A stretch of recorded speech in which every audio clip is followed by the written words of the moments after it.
L'édito politique sur Europe 1 avec Le Figaro. Bonjour Alexis Brézet. Bonjour Dimitri, bonjour à tous. Alexis, c'était hier le 10e anniversaire d'En Marche, le mouvement politique fondé par Emmanuel Macron. Ni bougie, ni gâteau. Apparemment, cet anniversaire ne sera pas célébré dans les flonflons.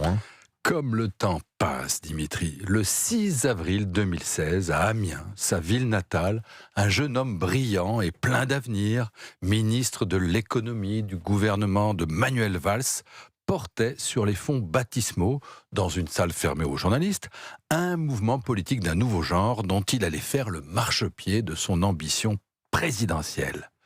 Passablement égocentrique déjà, le jeune ministre avait choisi de donner à ce nouveau parti ses propres initiales, EM, comme En Marche, comme Emmanuel Macron. Il n'était pas encore très connu du grand public, mais les bonnes fées du tout Paris de la politique, des affaires et des médias se pressaient autour de son berceau. Le hollandisme finissait en naufrage. Il fallait préparer la suite.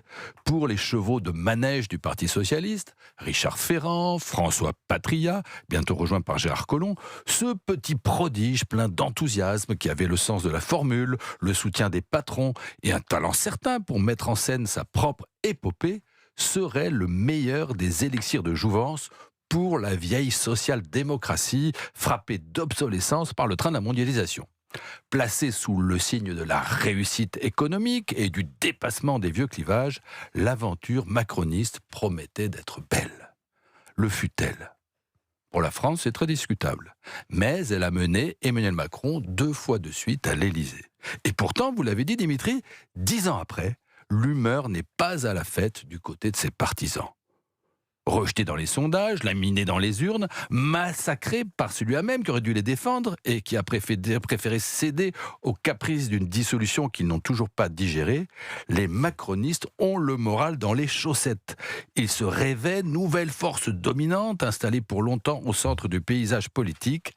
Les voici renvoyés à l'humiliant statut de composante minoritaire d'un nébuleux socle commun. Le parti des winners s'est mué en fédération de la loose. Le grand mouvement censé fédérer les forces vives de la jeunesse et des entrepreneurs ne survit plus que grâce au soutien des boomers. Et si l'on vous comprend bien, Alexis, vous ne prêtez pas un grand avenir au parti macroniste. Il y a un signal, Dimitri, qui ne trompe pas.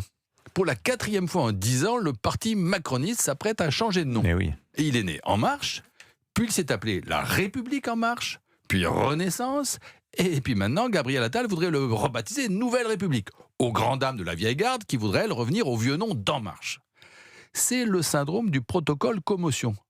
Quand on ne sait plus comment on s'appelle, au rugby comme en politique, ça n'est jamais un signe de bonne santé. Oui, mais si le parti est mal en point, le macronisme occupe encore un espace politique, Alexis, dans la perspective de 2027. Vous pensez qu'il va être disputé ? Oui, vous avez raison, Dimitri, il y a incontestablement un espace sociologique. Celui d'une France intégrée, plutôt aisée, soucieuse avant tout de stabilité, dont Édouard Philippe incarne assez bien les aspirations. Il y a aussi un espace idéologique, plus moderne, urbain, progressiste et disruptif, que Gabriel Attal peut espérer capter à son profit. Le problème, c'est qu'à côté de ça, il y a aussi un bilan politique, alors qui sera peut-être évalué un jour, mais enfin qui pour l'heure fait l'objet d'un rejet quasi général. Dans l'océan des divisions françaises, c'est peut-être même le seul point qui fait l'unanimité, la volonté de rompre avec les années Macron. Et ça n'est pas un hasard si Édouard Philippe et Gabriel Attal, qui furent ses premiers ministres et qui voudraient bien le faire oublier, revendiquent l'un et l'autre cette rupture avec leur ancien mentor. Pour les héritiers naturels d'Emmanuel Macron, le vrai défi sera moins d'accaparer son legs que d'échapper à la malédiction qui frappe sa succession. L'édito politique sur Europe 1. Merci Alexis Brézet.